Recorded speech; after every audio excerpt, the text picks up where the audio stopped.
গরুর মাংসটা আমরা বিভিন্নভাবে রান্না করে থাকি, তো যেভাবেই রান্না করা হোক না কেন এটা কিন্তু অনেক বেশি মজার হয়। তো আজকে একটা রেসিপি আপনাদের সাথে শেয়ার করব। আসসালামু আলাইকুম, আশা করছি ভালো লাগবে। এর জন্য কিন্তু আমি নিয়েছি 1 কেজির চেয়ে একটু বেশি হাড় ছাড়া মাংস, আর এটা আমি খুব ভালোভাবে ধুয়ে পানি ঝরিয়ে রেখেছি। তো আজকের এই রান্নাটা অনেকটা কোরমা স্টাইলেও বলতে পারেন, তবে কোরমাটা যেমন সাদা হয় এটা একটু ঝাল ঝাল আর লাল হবে। তো প্রথমেই আমি চুলায় তেল দিয়ে দিয়েছি পরিমাণ মতো, আর এখন দিয়ে দিচ্ছি পেঁয়াজ কুচি। পরিমাণ মতো বলতে যার যেরকম মাংস অনুযায়ী সেইভাবে তেল মশলাগুলো আসলে আমরা ব্যবহার করে থাকি। এখন গরম মশলাগুলো দিয়ে দিলাম পেঁয়াজের সাথে, একটু ভালো করে ভাজা হলে তারপরে আমি এখানে বাটা মশলাগুলো অ্যাড করব। তো গরুর মাংসটা কিন্তু বিভিন্নভাবেই আমরা রান্না করে থাকি, তো আজকের রান্নাটা একটু অন্যভাবে দুধ দিয়ে রান্না করা হবে।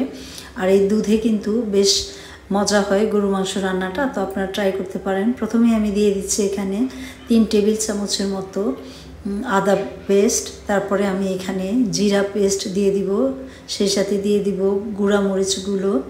এখানে দিয়ে দিলাম একটু মরিচ বেশি করে, যেহেতু এটা বিফ এটা কিন্তু একটু ভালো লাগে ঝাল ঝাল হলে। আর এখন দিয়ে দিলাম একটু বাদাম বাটা। তো এখানে আমি পেস্তা বাদাম আর আমার এখানে চীনা বাদাম আর অল্প একটু কাঠবাদাম, 3টা বাদামই আমি একটু একসাথে পেস্ট করে নিয়েছি। আর এখন দিয়ে দিচ্ছি পেঁয়াজ রসুন বাটা। এখানে বাটা মশলা যা যা আছে আমরা সাধারণত মাংস রান্নায় যেসব মশলাগুলো ব্যবহার করি এখানেও সেরকমই দিয়েছি। এখন দিয়ে দিচ্ছি ধনিয়া গুঁড়া, হলুদ গুঁড়াও দিব আমি অল্প একটু। আর এখানে অত বেশি হলুদ গুঁড়া দেওয়া যাবে না, কারণ কালারটা একটু লালচে কালারই থাকবে। তো এই তো মশলাটা কিন্তু খুব ভালোভাবে কষিয়ে নিতে হবে, আর কষানোতেই আমি সবসময় বলি যে রান্নাটা আসলে কষানোতেই মজা হয়। তো অনেকটা সময় নিয়ে আমি মশলাটা কষিয়ে যখন একটু লেগে যাচ্ছে অল্প একটু দুধ দিয়েছি। আর এই পুরোটা রান্নায় কিন্তু আমি দুধ দিয়ে রান্না করব, আর এটা টেস্টটাও কিন্তু অনেক বেশি ভালো আসে। তো মশলা একটু ভালো করে কষিয়ে নিয়ে তারপরে আমি এখানে দিয়ে দিব। আর এখন আমি এখানে একটু দিলাম কিশমিশ বাটা, যেটা খাবারের টেস্টটা অনেক বেশি আনে।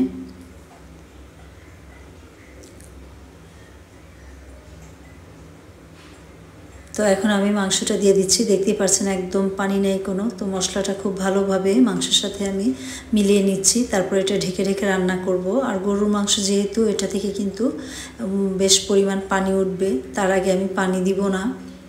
আর আজকের এই রান্নাটা কিন্তু আমি পানি ছাড়াই করার চেষ্টা করব, দুধ দিয়ে রান্নাটা করব। তো আমি এটা খুব ভালোভাবে নেড়ে ছেড়ে নিচ্ছি। তো নিচে লেগে গেলে আমি আবারও এখানে কিছু দুধ দিয়ে নিব। তো এইভাবে আপনারা কারা কারা রান্না করেন অবশ্যই কমেন্ট করবেন। আর এই যে দেখতে পাচ্ছেন আমার কিন্তু পানি উঠেছিল, সেটাই এখন আবার একটু আমি ভালো করে নেড়ে দিচ্ছি। এটা মাংস থেকে পানি উঠেছে, আমি এখানে আর কিছু দিইনি এখনও।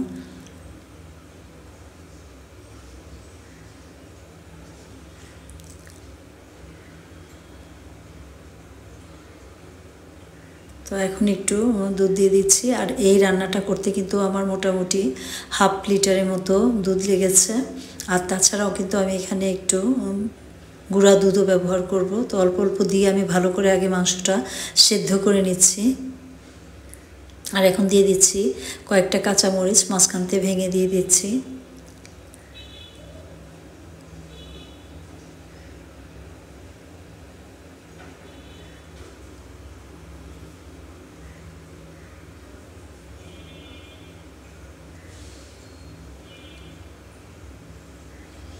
ঢেকে বেশ অনেকটা সময় আমি এটা কষিয়ে নিয়েছি, আমি কিন্তু কোনো পানি ব্যবহার করি নাই।